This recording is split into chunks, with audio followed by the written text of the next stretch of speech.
he had been raised in the house of the Pharaoh, and he had enjoyed the blessing of God. But there would come something in the life of Moses. There would come something that he would see happening to those of his blood, the Jewish people. You see on the field one of the supervisors beating on a Hebrew, beating him to the pulp. And he'd seen that at many times, but this time he couldn't contain his anger. The Bible records that he goes to the defense of the Hebrew gentleman that is being beaten to the pulp. And in the event of rescuing this Hebrew individual, he turns his anger towards the one who is inflicting wounds on the Hebrew or the Jew, and he kills him. Immediately, he becomes a fugitive from justice. Word springs and goes all over that Moses has shown his true colors. Moses isn't really a part of Egypt. Moses has shown his true colors by killing one of the great supervisors in Egypt. And so he would have to leave. Hi, peace and many blessings. I'm Dr. Saki. I'm the head pastor of Fresh Fire Worldwide Ministries. I believe you are being blessed by the teachings and the preaching of the Word of God. I want you to stay tuned to the end of the broadcast because we have some announcements for you. We do believe in God's best for you, and we do believe that God has a purpose for your life. I want to personally invite you this Sunday to come into our sanctuary and celebrate the living Word of God and the power of Christ with us. We are simply located at 2929 Gallows Road, right here in Falls Church, Virginia. We are the 3rd floor. Now, at the close of this broadcast, you will find information at the bottom of your screen. Please do not hesitate to call us or write to us. We are here to minister the very life of Jesus Christ to you. See you again in Jesus' name. Leave the place of glory, the place of loftiness, the place where people respected and honored him, and guess where he would go to? He would go to Midian. If you read your Bible very carefully, Midian would oppress Israel until the days of Gideon, that they will be released from Midian's oppression. He would go into the land of Midian, and there he would find a wife. And then also his father-in-law will make him cater to something that is uncommon to the life of Moses. He did not do this work for a year or two.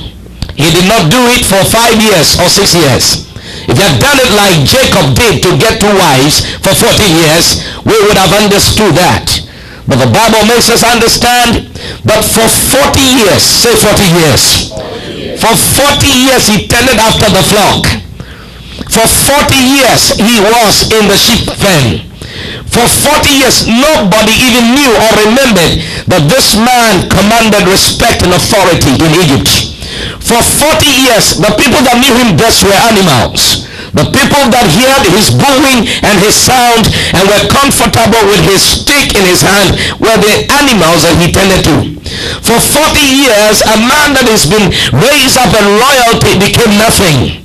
For 40 years, he had been reduced to the ashes, been reduced to a farmer boy. He's been reduced to a shepherd boy. For 40 years, Moses' glory seemed to have dimmed. And God seemed so far from a man who rose up out of fury and removed pain from the back of a Hebrew child. I want you to hear me today that you don't have to be afraid to start again, because God doesn't want you to forge on into the future, into the unknown on a foundation you are not quite sure about.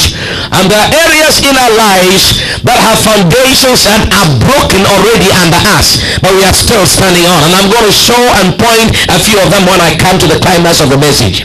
You would understand that for 40 years, God would have to take Egypt out of Moses. That is why he gave not him human beings, but he degraded him or brought him to the low estate of the animal kingdom.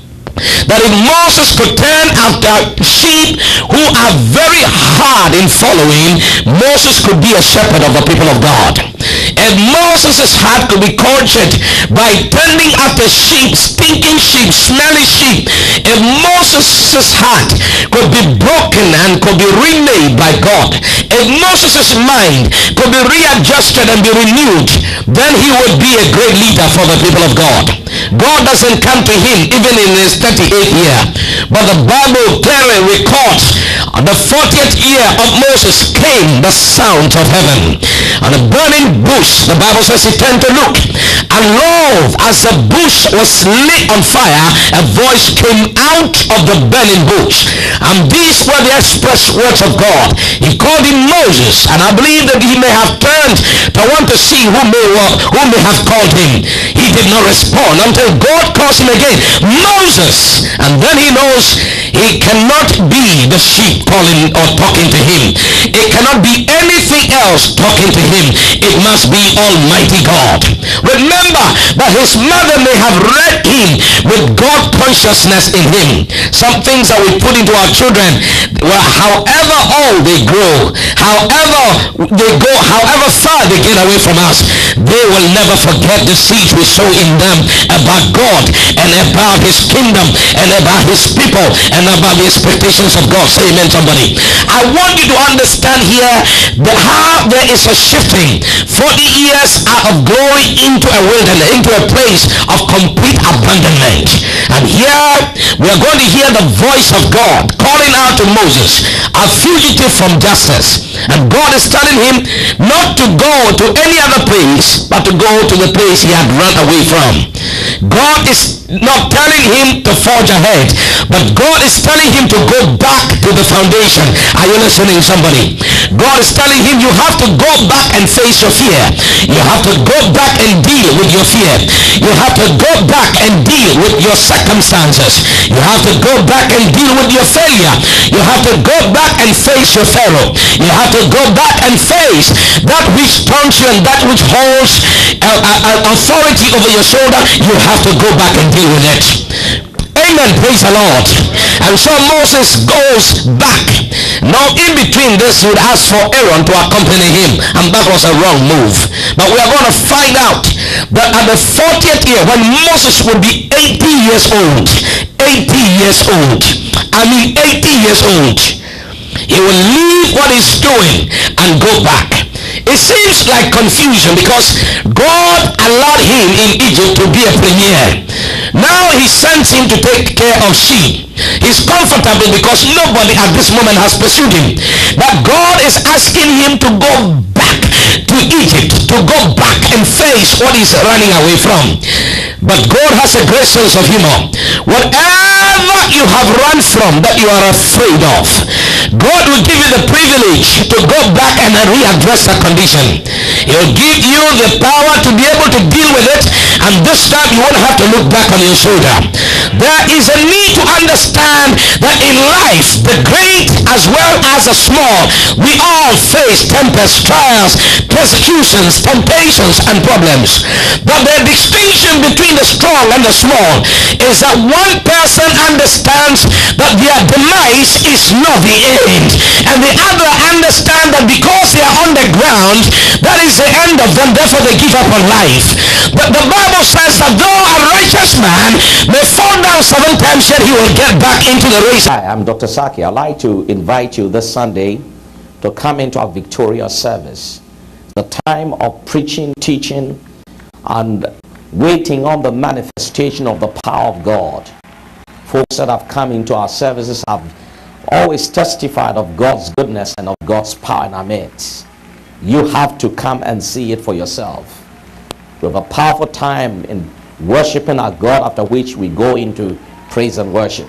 We are simply located at 2929 Gallows Road at the 3rd floor, Falls Church, Virginia. Come and be blessed. Come and be empowered. See you this Sunday at 10:30. Is that one person understands that their demise is not the end, and the other understand that because they are on the ground, that is the end of them, therefore they give up on life.